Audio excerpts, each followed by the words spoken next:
Bismillahirrahmanirrahim. Assalamualaikum warahmatullahi wabarakatuh. Alhamdulillahi rabbil alamin. Wabihi nasta'inu ala umurid dunya waddin. Wassalatu wassalamu ala ashrafil anbiya'i wal mursalin. Wa ala alihi wa sahbihi ajma'in, amma ba'du. Bismillahirrahmanirrahim. Rabbi syrahli sadri wa yassirli amri wahlul 'uqdatam min lisani yafqahu qawli. Allahumma rzuqna fahman nabiyyin wa hifzal mursalin wa ilhamal malaikatil muqarrabin bi rahmatika ya arhamar rahimin. Wa qul ja'al haqqu wa zahaqal batilu innal batila kana zahuqa. Siswa-siswi kelas 10 akuntansi 1 dan kelas 10 akuntansi 2 SMK Negeri 10 Kabupaten Tangerang yang saya hormati. Semoga kalian diberikan semangat ya, taughirah.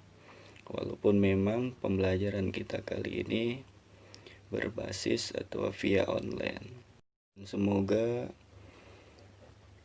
senantiasa kita diberikan kesehatan, ketabahan, kesabaran, ketegaran, dan yang terpenting adalah semoga senantiasa kita diberikan kemantapan dan ketetapan iman dan Islam, supaya senantiasa kita selalu melangkah menuju jalan yang lurus yang diridhoi oleh Allah Subhanahu wa ta'ala. Amin ya Allah ya Rabbal alamin. Nah, baiklah, pada kesempatan kali ini, di dalam pertemuan ini, pada video ini, materi yang akan kita bahas adalah aku selalu dekat dengan Allah. Itu tema besarnya ya. Nah, nantinya akan berkaitan dengan al-asmaul husna atau asmaul husna. Nah, apakah ada kaitannya hubungan antara al-asmaul husna atau asmaul husna ini dengan dekat kepada Allah atau dekat dengan Allah? Tentu ada ya. Karena di dalam al-asmaul husna, selain mengandung konsep hukum syariah atas perbuatan manusia dan konsep sifat ar-Rahman hingga sifat as-sabur, kandungan di dalam al-asmaul husna juga mencakup konsep mendekatkan diri kepada Allah Subhanahu wa ta'ala, atau konsep mengenal Allah melalui asma-Nya yang nantinya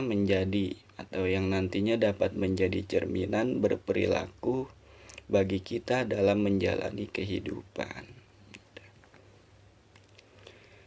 Hanya saja dari sekian jumlah asmaul husna yang akan kita bahas pada bab ini atau pada pertemuan ini, hanya 7 al-asmaul husna saja, yaitu Al-Karim, Al-Mu'min, Al-Wakil, Al-Matin, Al-Jami', Al-Adl, dan Al-Akhir. Nah, sebelum kita masuk kepada pembahasan, alangkah baiknya kita ikuti bersama lantunan al-asmaul husna dalam video berikut.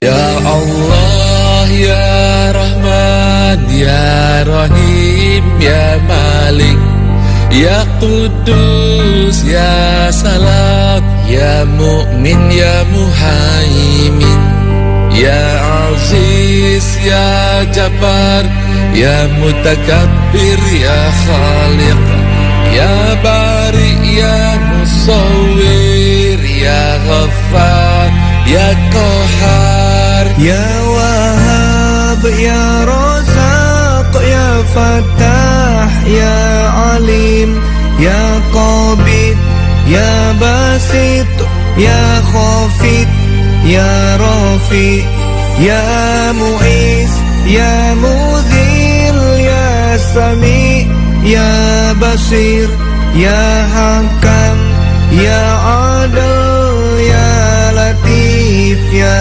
Khabir, Ya Halim, Ya Azim, Ya Ghafur, Ya Syakur, Ya Ali, Ya Kabir, Ya Hafiz, Ya Mukib. Ya Hasib, Ya Jalil, Ya Karim, Ya Raqib, Ya Mujib, Ya Wasi', Ya Hakim, Ya Wadud, Ya Majid, Ya Ba'id, Ya Syahid, Ya Haq, Ya Wakil, Ya Qawi, Ya Matin, Ya Wali.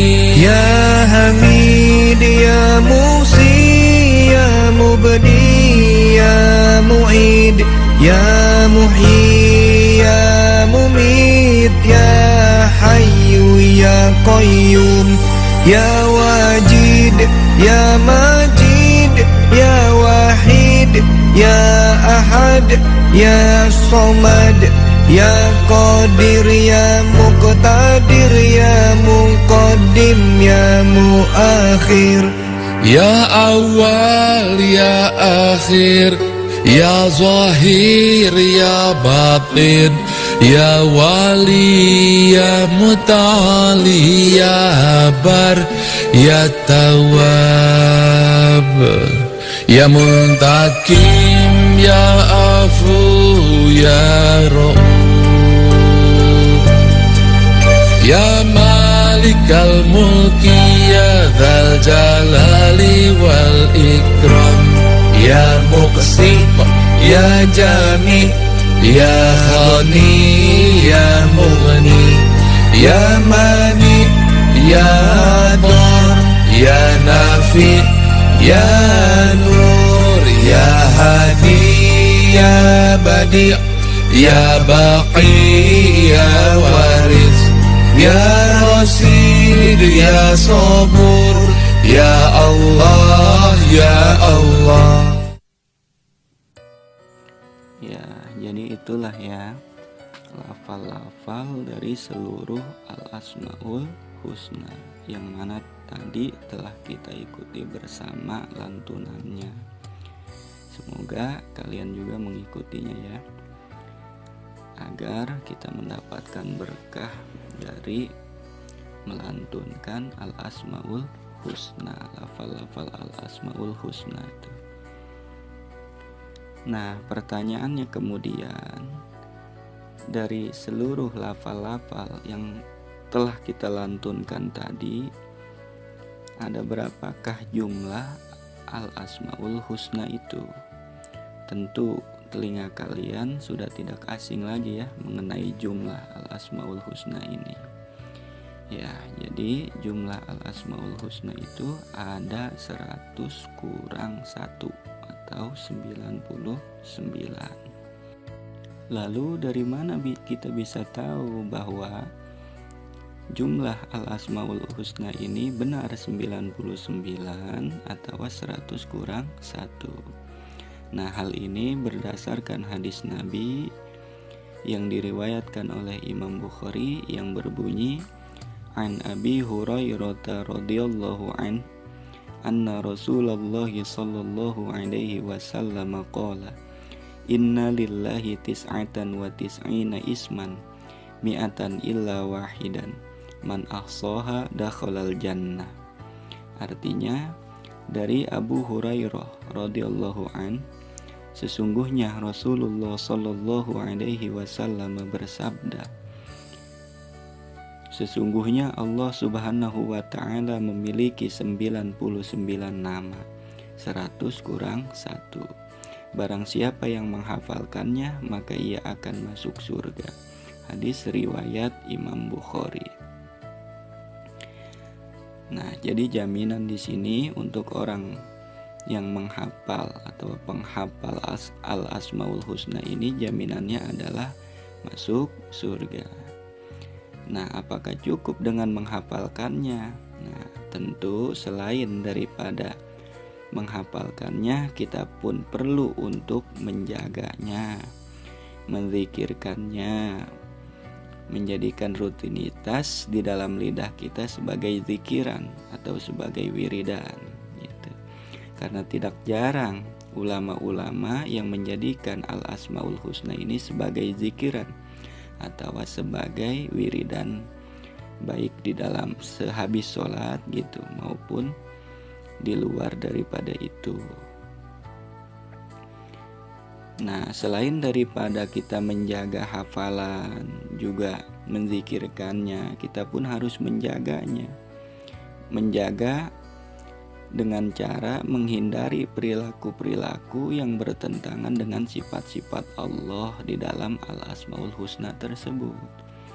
Satu contoh misalnya, Allah memiliki sifat atau asma Ar-Rahman Ar-Rahim yang berarti Maha Pengasih dan Maha Penyayang. Nah, maka kita pun hambanya harus mengikuti itu. Jadi selain menghafal, kita pun harus mempraktekannya gitu ya.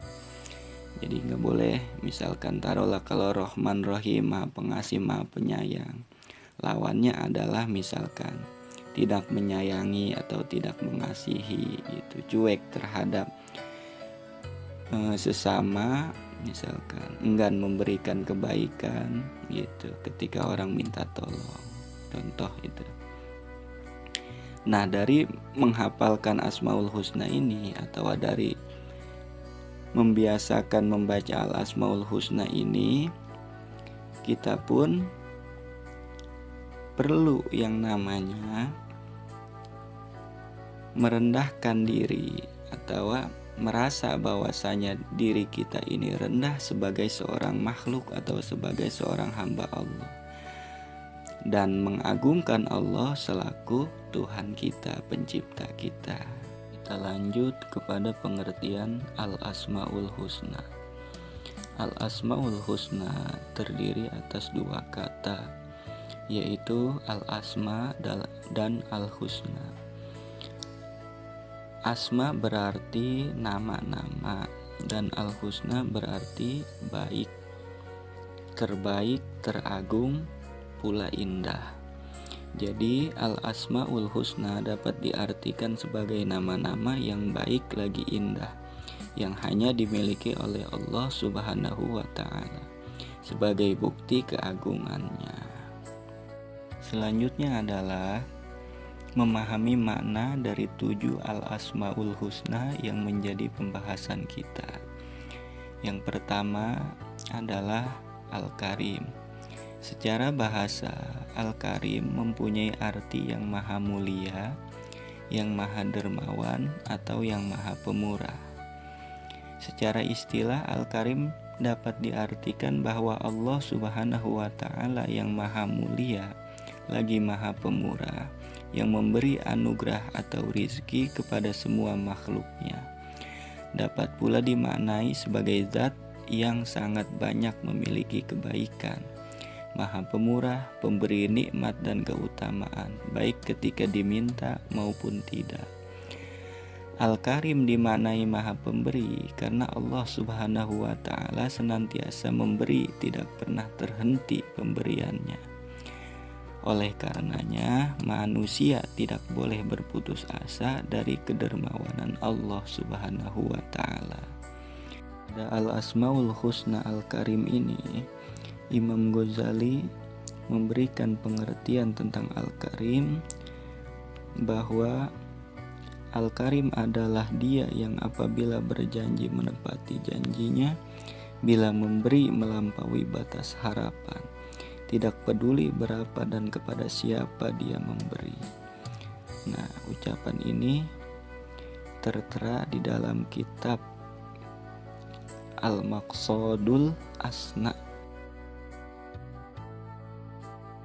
Selain itu, Al-Karim juga dapat dimaknai yang maha pemberi maaf, karena Allah Subhanahu wa ta'ala senantiasa memaafkan dosa para hamba yang lalai dalam menunaikan kewajiban kepada Allah Subhanahu wa ta'ala.